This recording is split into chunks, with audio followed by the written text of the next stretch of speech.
Hey everybody, welcome to the Renaissance Woodworker. I'm Shannon Rogers, your host, and here we are still on quarantine. So many of us are locked in our houses, and some of us can't even get to the lumber yard to continue working on our shops.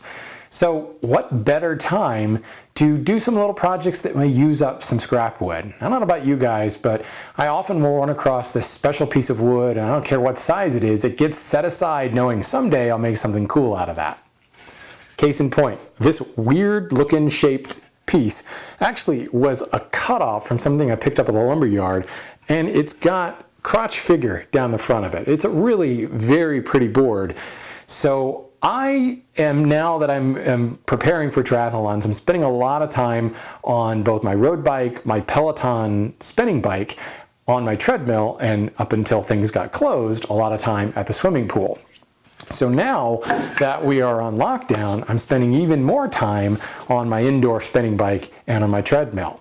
Well, my spin bike is great. It's got, it's a Peloton, it's got a big screen, I can stream classes, or I've got a TV over here in the corner of the shop, so I can do 2-3 hour long rides and have plenty of things to keep me from going insane.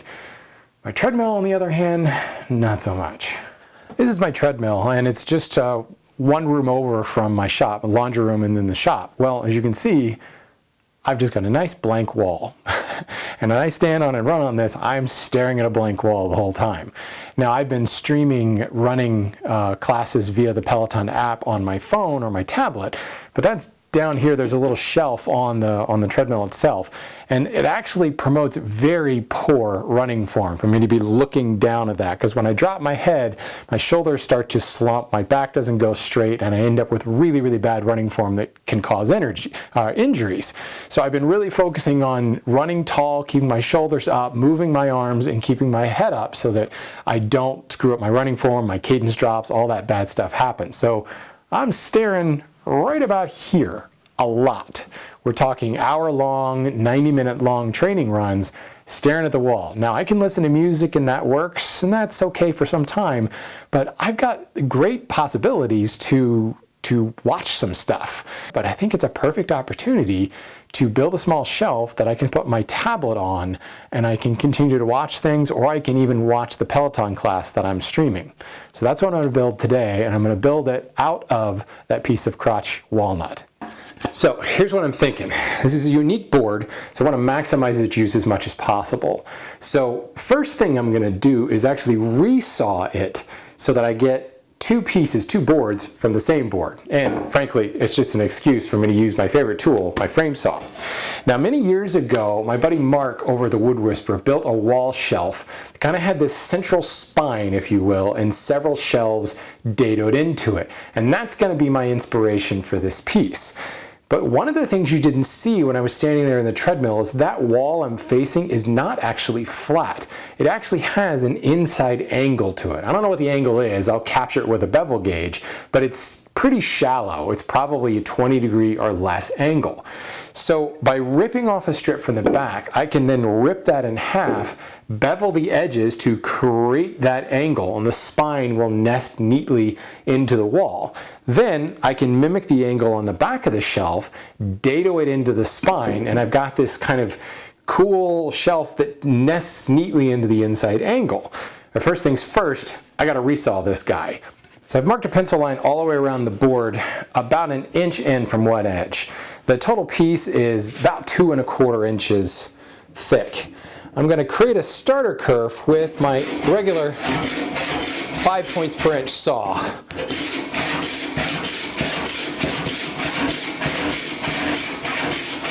Now comes the fun part.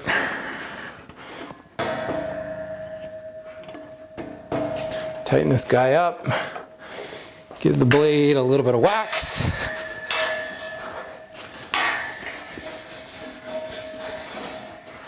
Keep that handy. And now we can drop that in the starter kerf.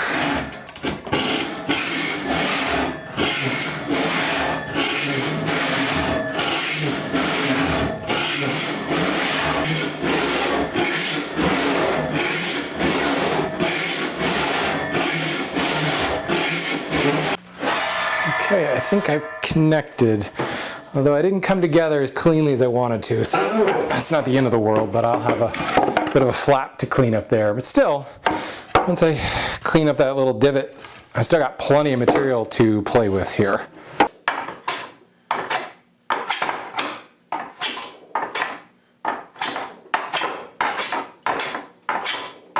So now this is registering nicely. There's a tiny bit of rock in the bench, and pretty well on the other side, and I've got most of this face cleaned up. And that's all I'm going to do on this board right now, because what I'm going to end up doing is actually ripping this right down the middle and kind of folding it inward on that bevel. So once I rip this, it's actually going to be a heck of a lot easier to flatten it. Any unevenness I have from side to side will essentially be having that, and it'll be really easy to flatten each individual board there. So I'm just setting it aside for now. I'll come back to this piece a little later. The shelf itself is quite a bit thicker than I'm going to need. I think I'm probably going to go maybe even almost 1/4 of an inch thinner. I'm just going to see how it goes as I'm figuring things out. But what I want to do is figure out how I want to orient this into the wall. I really like this natural edge, and I like the wane that's already here. I can come in and smooth this out and kind of clean it up, but really embrace this shape. The angles that I've got here also work pretty well. This edge in the back looks incongruous, and really it makes the most sense, I think, to put this against the wall and to impose the angle. You can see I've got a much longer bevel gauge here that I've also set to the angle of the wall.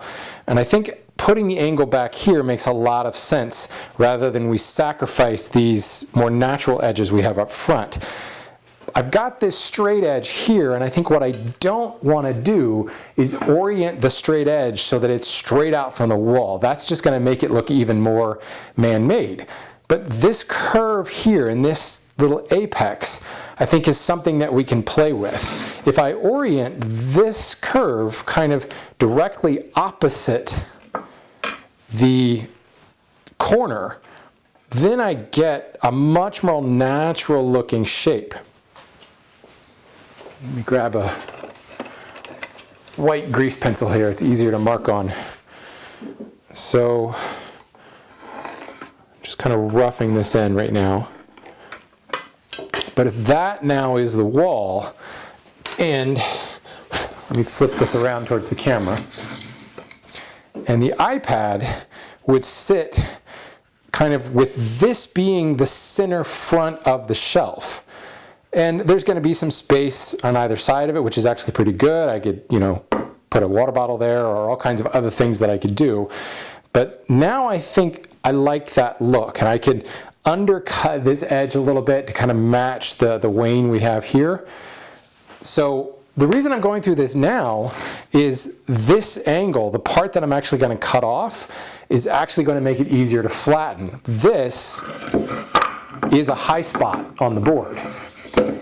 So cutting this off is going to narrow things down, just like I was talking about with this piece. Ripping it in half is going to make the whole thing easier to flatten. So I'm going to go ahead and cut this shape into the board, and then focusing on flatten it.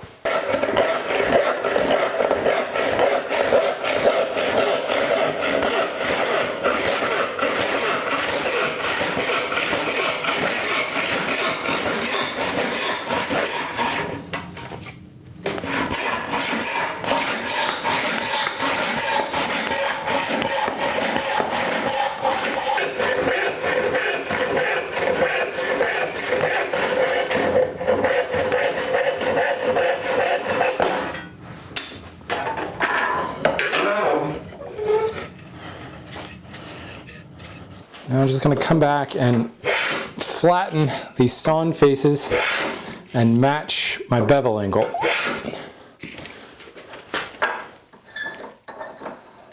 Okay, that's nice and flat and square. Let's move over to this face.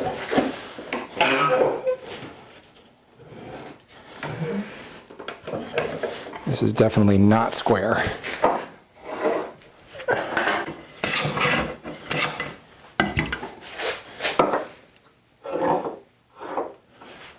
Getting there. I'm using the cambered edge of the foreplane to essentially sculpt the edge of this board. Now we're relatively flat, or excuse me, relatively square. We're relatively flat as well. Now I can use my jack plane, and this has an uncambered blade in it. And using the geometry that I set with the scrub plane, it's really just keeping pressure down and letting the plane maintain that geometry. Still a little bit of a high spot down here, so I'm going to really scoot the foreplane over.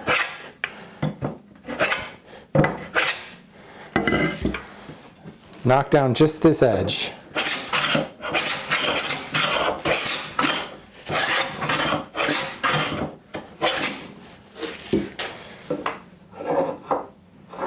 Okay, now we're square and we're flat, but have we hit the angle? Pretty dang close. So I'm not touching over here, which tells me that I'm high right there. So I'm going to take a couple passes. What I want to try to do is leave one face alone. This face is flat and square and it's pretty short, so I'm just going to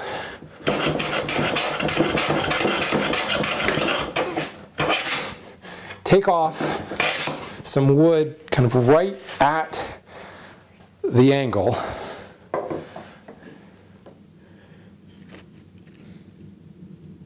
I think that's got it. Okay, let's see. Yup, that's a perfect fit. Looks great.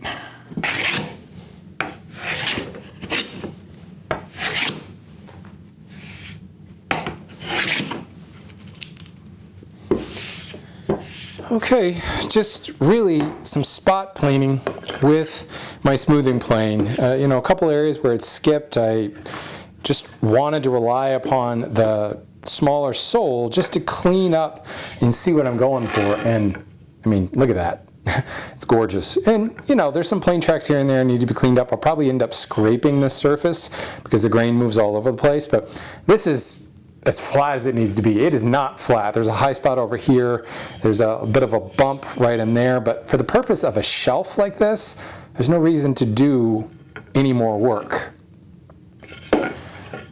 I've done the same thing with my jack plane on the spine board, and now I can see what I'm looking at. And you can see I've got a rough sawn spot here that's very low, but I think I'm going to save that until I've ripped it. In fact, this may even go against the wall. So what I'm going to do now is rip this right down the middle, and I need to mark it. I'll use this straight edge, and I think right about, see, I can go right down the middle, but then that's going to really come to a point down here, and I think that's going to be a little bit more delicate looking. So I think what I'll do is try to have the bevel so that I've got a little bit of this narrow edge down at the end. It'll be easier to cut the bevel that way, and if it looks too off center, I can remove some material from this edge a little. So let me just set my panel gauge.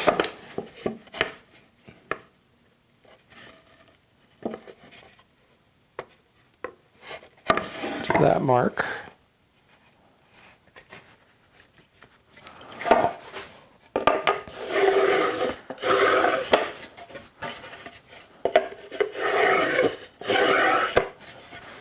One of the ways that I think I get in trouble the most in the shop is by rushing through things. And not so much rushing, trying to go so fast that I make mistakes with joinery or something like that, but not taking time to consider my actions.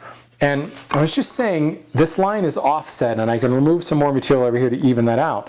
But I'm already going for an asymmetric look where I've got the angle on the shelf set to one side.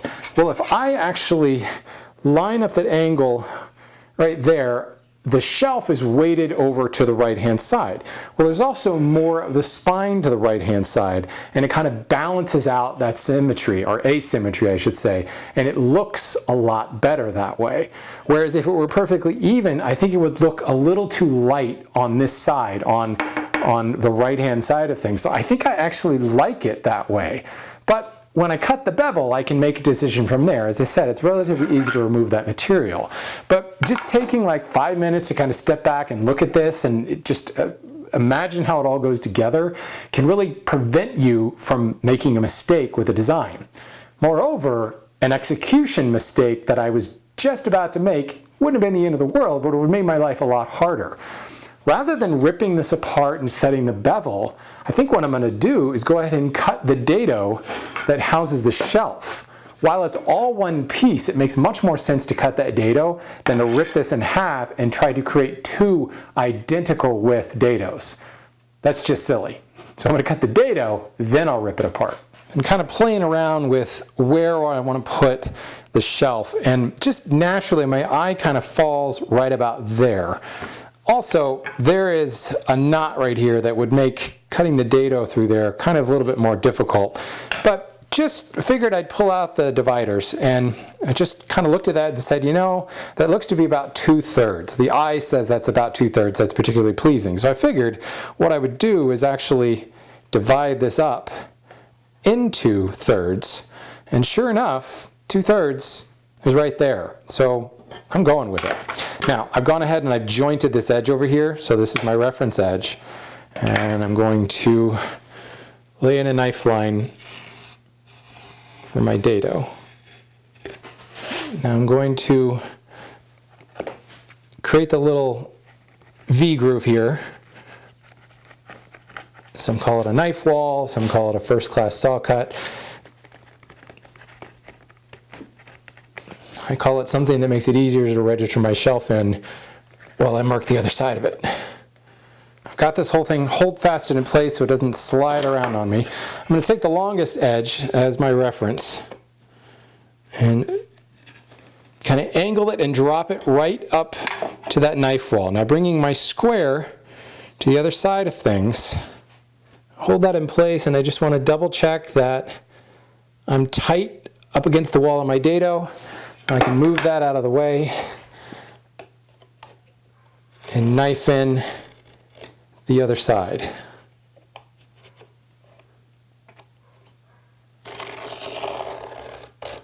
I've marked the depth of the dados, and it's actually just a little bit past the halfway point. I do want the dado to be deep because that's going to be my primary, it's my only mode of support for the drawer. But because of the angle we're creating, it's going to be particularly strong, grabbing it in like 2 dimensions.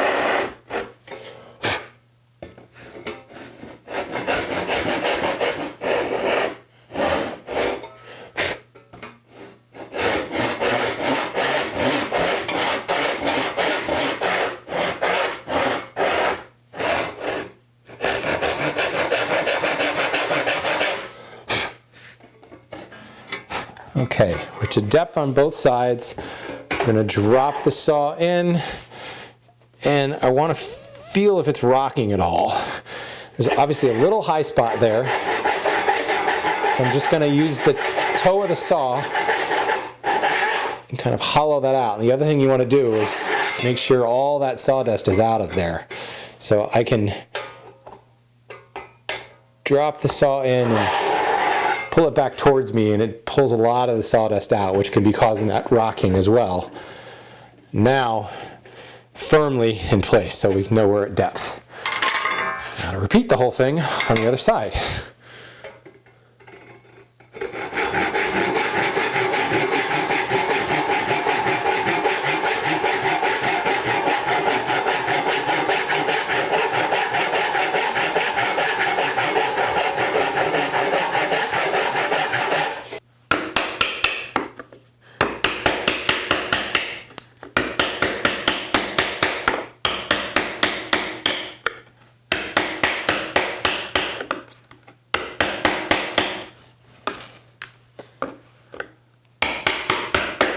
Key to always remember with the router plane, it is a joinery refinement tool. It is not a tool used to create joinery. And by that, I mean it's not meant to take a real heavy cut. So if you are sinking a dado entirely with a router plane, you got to go real slow, and it'll take a long, long time. Which is why we start with the chisel. Certainly why we start with a saw, just to break up the cross grain. But starting with the chisel removes the bulk of the waste and allows you to come back and refine it. I've put a Sharpie marker on the top here that just gives me a location on my adjustment dial. And really, I only turn that dial about half a rotation, and that's a heavy cut. And you can see it doesn't take a lot of effort to make that cut. But if I start trying to take more than that off, like a full rotation, you end up having to almost rely upon the momentum, and you kind of do this, inching your way across the board. And you can really tear things up. You can even score the edge of the dado accidentally. And with difficult grain like this, you got to be very careful. So I'm just working this near side down to my depth, and then I'll set my depth stop and finish the dado from the other side. So there's my dado. It's a thing of beauty, and let's hope it fits. Oh yeah, that's going to work nicely. I want it to be hammer tight, and it is. It is hammer tight, all right.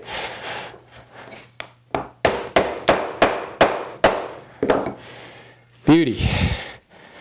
Okay, now I can rip this in half. I think my finished thickness here is just under 3/4 of an inch. It might be closer to 5/8. And I really want to conserve as much stock as possible. So I'm switching over to one of my panel saws. This is a 12 points per inch RIT panel saw. It's really perfect for stock that's already planed and much thinner than your typical 4/4 rough stock.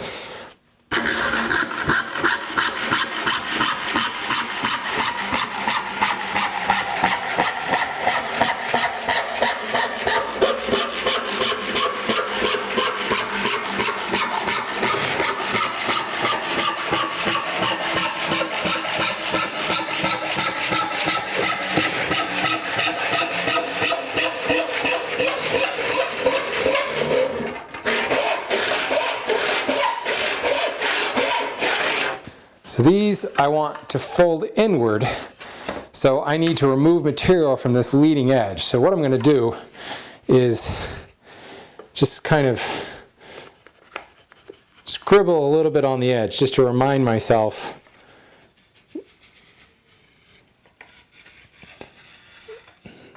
this is what I want to remove. Because once I, put it up in the vise and shift it all around, you can tend to lose track of exactly where you're removing material. Ideally, but what's the one thing we know about a miter? We know the angle, what we're shooting for, but these individual edges are actually half of the angle that we need to create. So the bevel gauge that I've got set here, it equals my resultant angle. I need to divide that in two and set a bevel gauge to half of that in order to get the angles right in each one of these boards. So for that, we go back to geometry class. And what I'm going to do is trace my bevel. So there's my angle, and there's my origin. Take the compass, and let me tighten it up just a little bit here, just so that I stay on my piece of plywood. Starting the origin, I'm going to draw an arc that intersects the two legs. Now, open up the compass again, some set amount. Doesn't really matter, just a little bit wider so that you can see what I'm doing. I'm going to set the point where the arc crosses one leg. And I set the point where the arc crosses the other leg. And now, that intersection with the origin is the bisection of my angle. So now, what I need to do is set another bevel gauge, or I could set my existing bevel gauge, my current bevel gauge, to that angle. Whatever this angle is, it's exactly half of this angle. And now I can use this to set the bevels on the two halves of the spine for my shelf.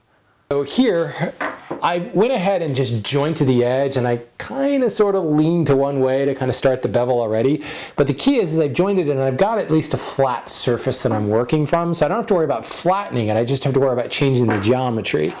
So I'm definitely high on the inside, it's to be expected. So I think what I'm going to do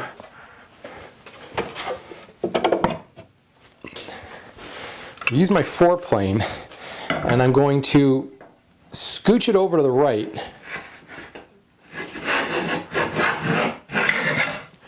and really just remove material on the right side of the cut, or of the board. And just that one pass went a long way. So now I'm going to come back with my jack plane and flatten out any scallop I just created. Much closer. I'm going to grab my jack plane and actually try to impart the bevel. Now, you get a little bit of experience, you can actually start tilting the plane.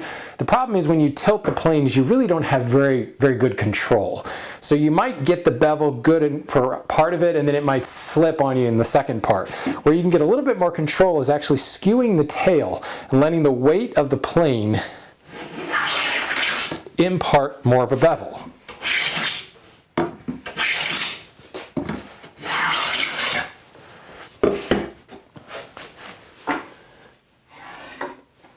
Oh, I'm so close, so close. Maybe one more pass with the tail skewed. Now I'll just take a straight pass. And here's the other thing. With the bevel already started, you will find that the more you plane it, even if you're skewing the plane, that's got it, by the way, that is dead on. Let me just double check the part that I can't reach inside the vise. Yep. My bevel is pushing dust the whole way. Now what I was saying is you'll find that even if I continue to plane with the body of the plane not skewed at all, the fact that there's an angle, it will subtly get deeper and deeper and deeper. Gravity's pulling the right side of the plane down. It's very subtle, but the steeper that bevel gets, the more radical it's going to change with every single pass. So technically, just by breaking one edge and working with the plane at an angle, it will continue to increase that bevel angle. This is done. I'm going to switch over to my other side. Well, let's test this whole thing. Let's assemble it. Slips into the dado there.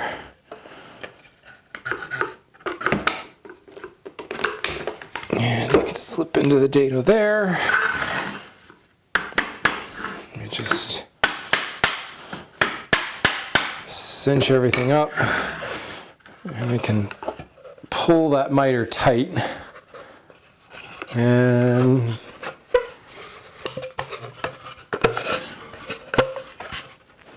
a little fiddly while that miter is free, but there we go. There's the start of my shelf. Well, not the start, that is the shelf. And you can see this spine will mount into the inside corner of the wall. I've got this kind of free floating cantilevered shelf that's going to look really cool. So now I need to create a groove to actually hold my tablet at an angle for actually watching it while I'm running on the treadmill. One thing that I didn't really talk about is I've actually thinned this out quite a bit.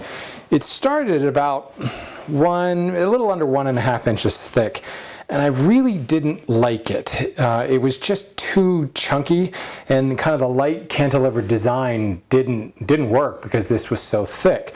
So I thinned it down to just over 3/4 of an inch. But the issue now is I need to create a groove that will allow the iPad to sit in it at a slight angle. Well, I don't really want to cut a deep groove into this piece, being that it's a little bit thinner. But I also decided that some sort of pop, some sort of contrast to be really cool here. And that's where this turning blank of quilted Nara comes into play. I've had this thing for 9 years, maybe 10 years. It used to be about 3 times longer than this. It's a pool cue blank. And I've been using it for all kinds of little things over the years. And what I'm going to do is cut some kind of 3/8 inch square strips off of this. And for all intents and purposes, inlay it into the top. So I will still cut a groove, but I can cut a very shallow 1/4 inch groove and then inlay the Nara piece to kind of bulk up the piece a little bit, build it up, provide some contrast. And because of that, I can actually cut the angle, this angle, instead of it being straight up and down, I want it angled back. I can cut whatever this angle into the face of the Nara and not have to chop an angled mortise. What I've done is actually laid out a mortise here, and I was just kind of holding it up and figuring out exactly where I wanted to put the thing. Again, not really on the center. I wanted to kind of use this cantilevered look we have, so it's kind of off center. It's back a bit from the edge, and just by eye placed, that's where I want to put it. The iPad itself is about 5/8 of an inch thick. I've laid out a mortise that is 1 inch wide, and this will allow me to put in my Nara inlay and kind of play with the dimensions in order to get it to nestle neatly against the back of the mortise. So again, long story short, I've got a mortise that is 1 inch wide and it's about 10 inches long.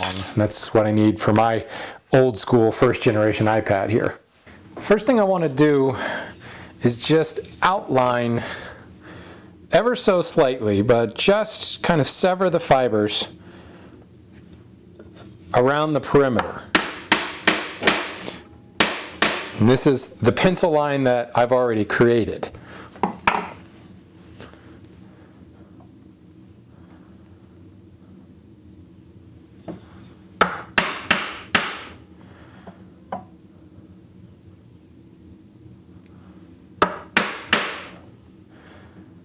And I'll keep probably 1/3 to even almost 1/2 of my chisel in my line, and I'll kind of pick it up and drag it along that line using the previous line that I chopped to establish my chisel line. So I'm moving forward and kind of staying along that.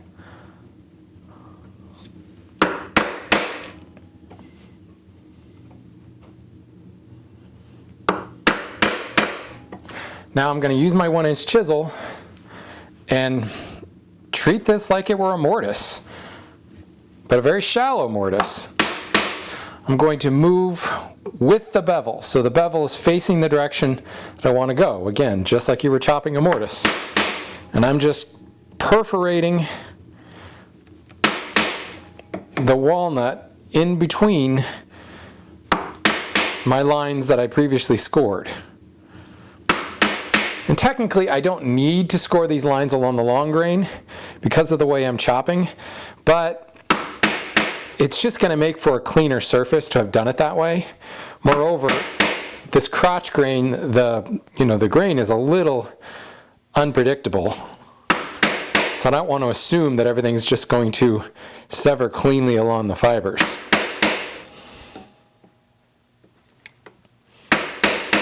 What I'll do is actually angle the chisel a little bit back towards the waist, and that drives the bevel down and actually starts to lift the chip out.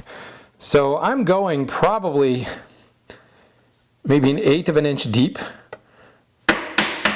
with each chop now, just riding down the ramp of the bevel created with each subsequent chop.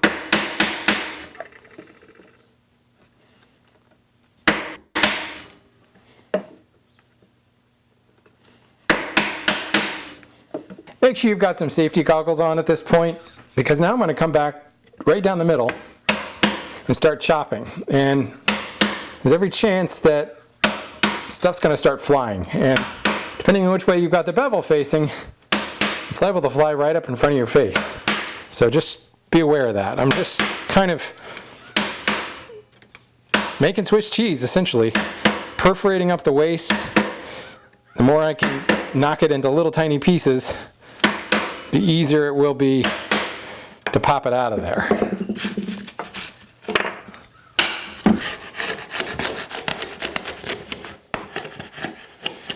I want to start really light at first, just because I don't want to get so aggressive that I accidentally blow out the edges of this mortise. Moreover, especially as I come near the end, if I'm having to push really hard to remove a larger chip, there's every chance I could blow past it into the section that I want to keep.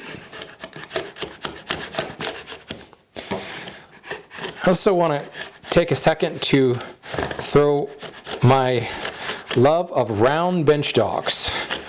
A weird piece like this, being able to rotate my dogs, like this one is rotated probably 20 degrees off the line.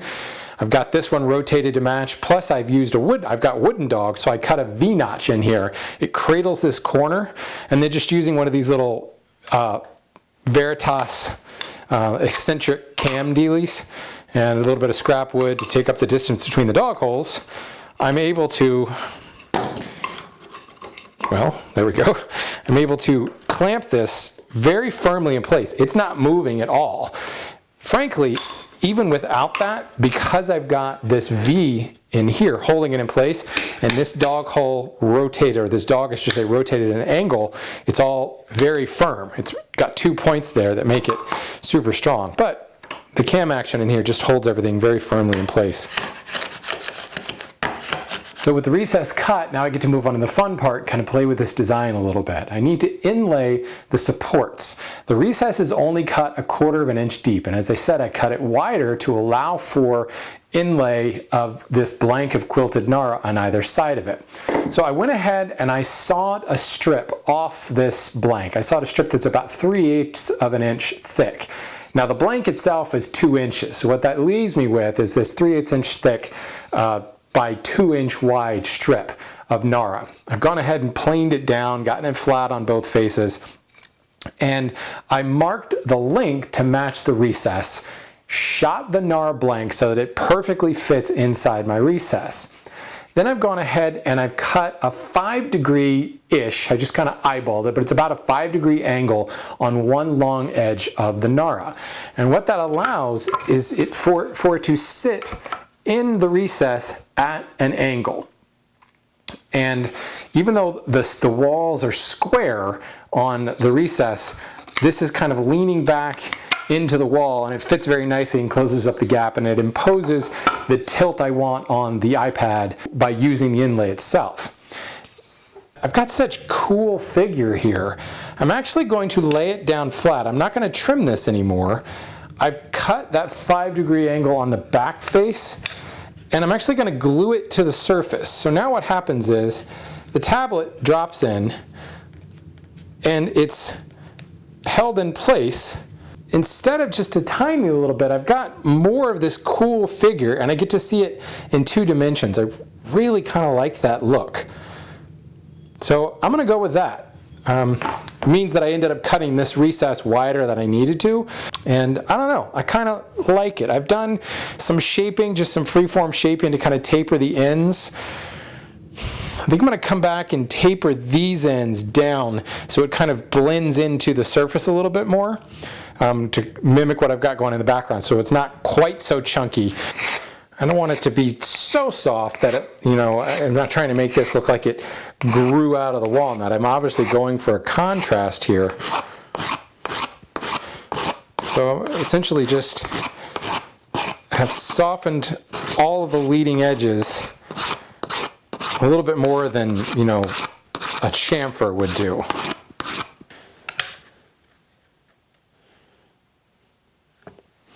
And there's my finished look.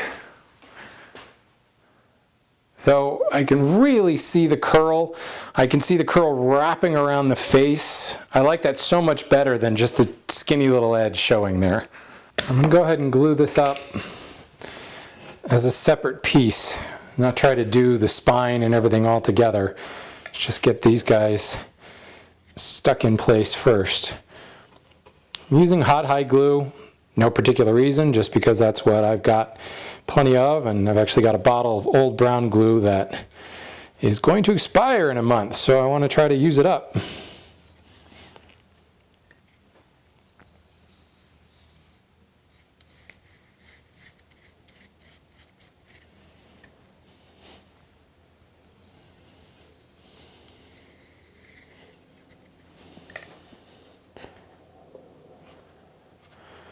Good part is the fit is really firm from end to end, so it kind of snaps itself in place without too much problem.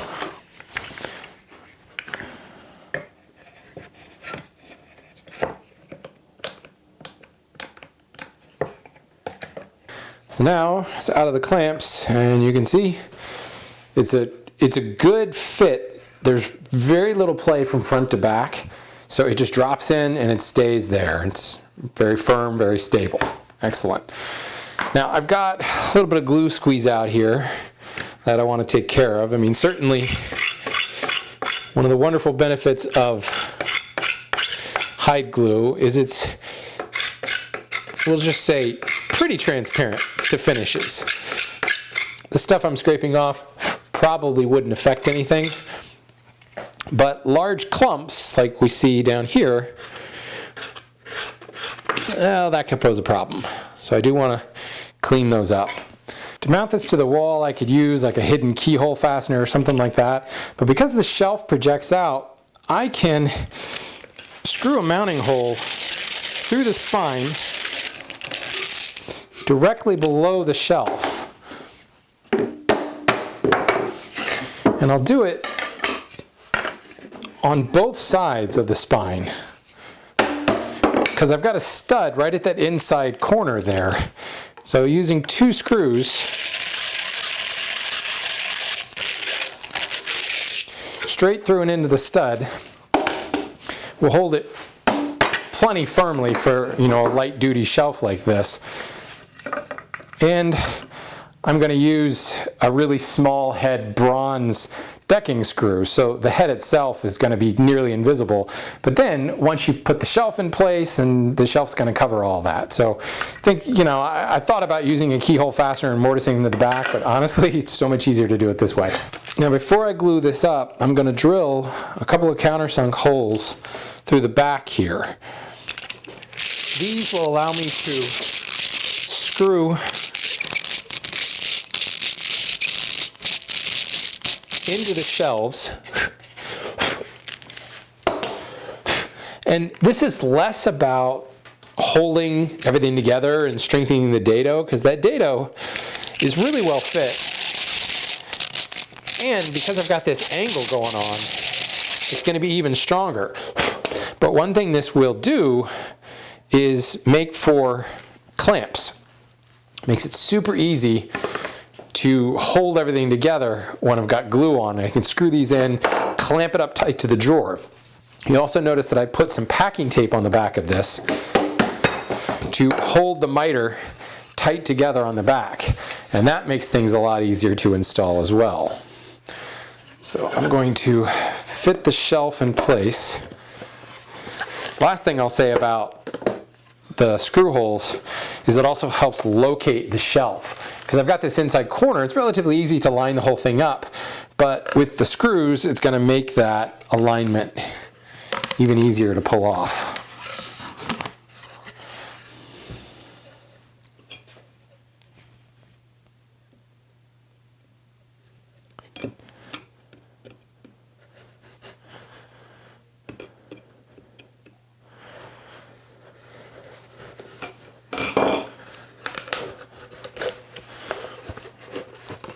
I'll go ahead and pre-drill the back of the shelf as well.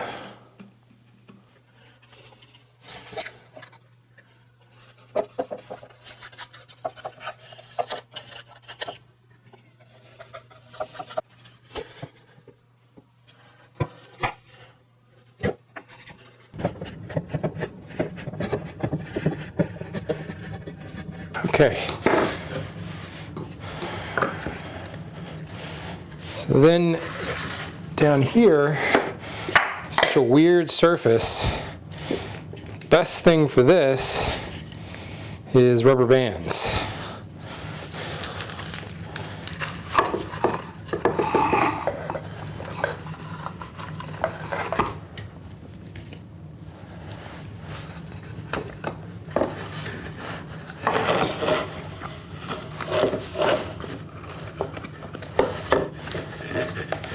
Excellent.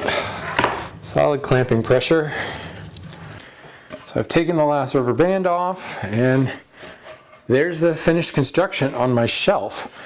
Now I've got a little bit of squeeze out right along the bevel, that just some quick work with a scraper will clean up, but for the most part I've kept the squeeze out to a minimum. I've got some squeeze out on the underside of the shelf. Honestly, I'm not going to worry about it because it's never going to be visible. So a couple minutes of quick cleanup with the scraper and I'll be ready to move on to finish. For a light duty shelf like this, shellac is a perfect finish. It's easy to apply, it dries super fast, and it gives you a really nice close to the wood look. I'm going to use Royal Lac. It's available from shellacfinishes.com, and it's actually kind of a synthetic shellac blend that VJ has created over there. It's a little bit more durable than the typical shellac, so again, it's probably overkill in this particular instance, but if you wanted to mix up your own 1 pound cut of shellac, I would recommend that as well. After I apply 2 coats of the shellac, and I just pat it on. I have a little squirt bottle and I squirt it onto some t-shirt material. It's wrapped up into a pad, just pat it onto the surface. Really only 2 coats is going to be all that's needed here, because I'm going to follow it up with some paste wax. I'm using clear Brie Wax paste wax.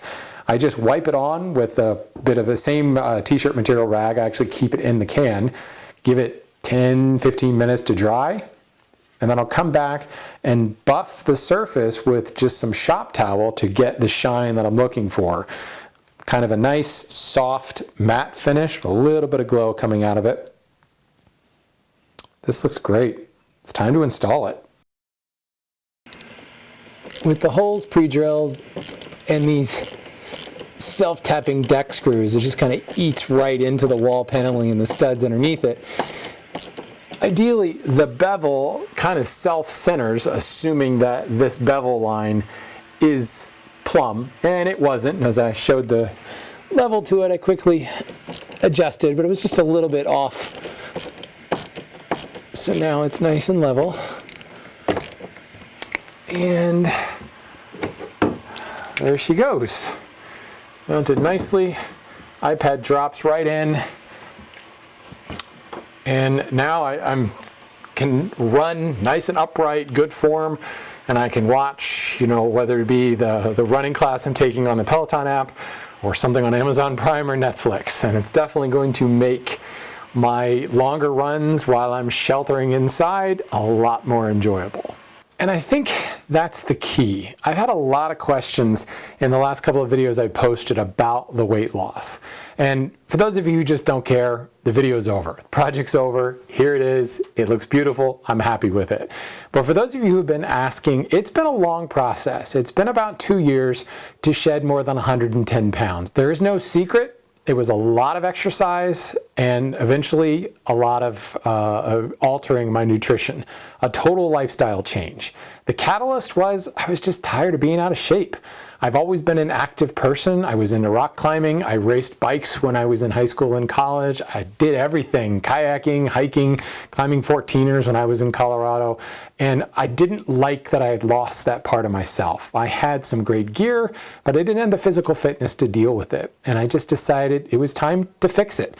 Let's not forget the fact that I was getting older and I have a history of heart problems in my family, and I'll be damned if I was going to let that get me. So about 3 years ago, I wandered into the yoga studio that's just down the street from me, thinking, what the heck, let's give it a shot. I turned out I loved it. I was not good at it. I'm still not very good at it, but I discovered very quickly that yoga was not about flexibility, but it was about breath and about presence and finding ease in certain poses. And flexibility was kind of a byproduct, and it got me off the couch. It got me active. About 6 months into yoga, really starting to feel better about myself, getting a lot more mobile. I had lost about 10 pounds at that point, and I said, you know what, let's add to this. Let's jack it up a little bit and increase the weight loss.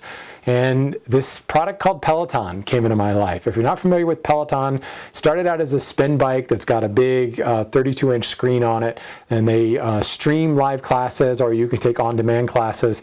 And as a cyclist for so many years, I thought, you know what, I can do that.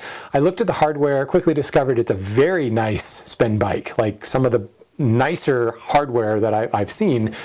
But more importantly, I discovered that Peloton was this great content company with incredible instructors, people that I really identified with. And most importantly, there were several instructors there that I really, really jived with, that understood my racing background, that had racing backgrounds themselves.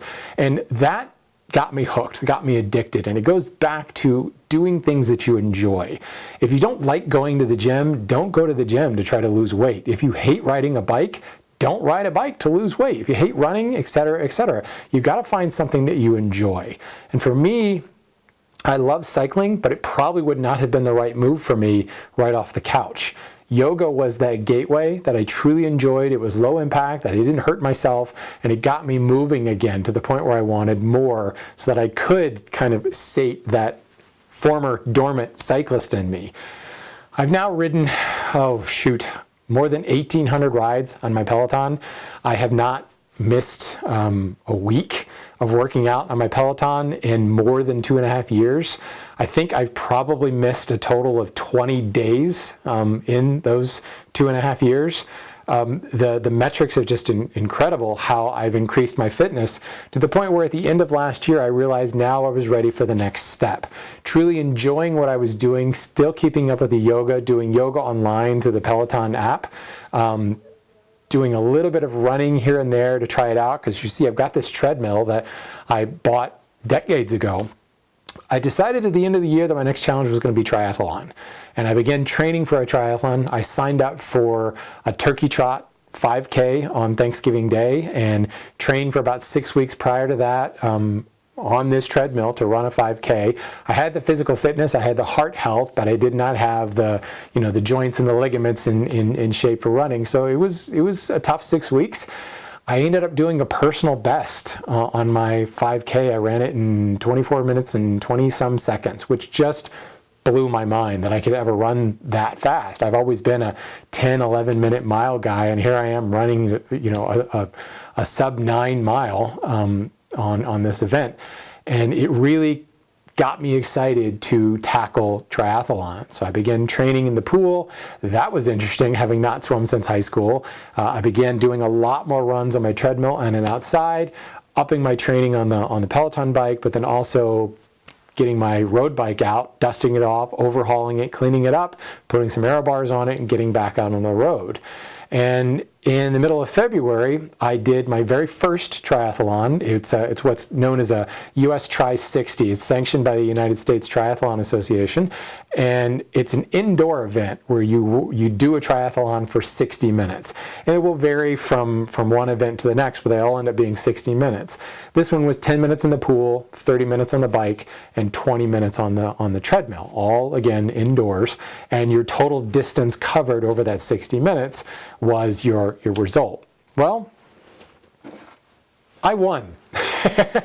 And it was truly an exciting moment for me, because I knew that I was in good enough shape to go in and do well. I did not think that I was going to go in and win. Of the almost 200 some athletes that competed, I went the longest. So to crown my shelf here, I added a little peg at the bottom, and I'm going to hang my medal of my first triathlon. I plan to adorn this wall with a lot more medals. So yeah, it was a long road of adjusting, doing a lot more exercise, eventually seeing a nutritionist, but it wasn't about how do I change my diet to lose weight. At that point, it was about changing my diet to fuel the activity that I had started doing. It was the exercise that drove it all, and it was the fact that I loved the exercise. Essentially, it became another hobby for me, is what kept me doing it, what keeps me working out every single day. In fact, I'm kind of bummed because I did my run for the day already, and now I have this shelf. I might just do another run tonight. Thanks for watching, everybody. Obviously, this is a very, very specific project for my specific situation, but hopefully it inspired you to look at some of the scrap wood in your shop and what can you make from it without dramatically altering the shape of that scrap wood.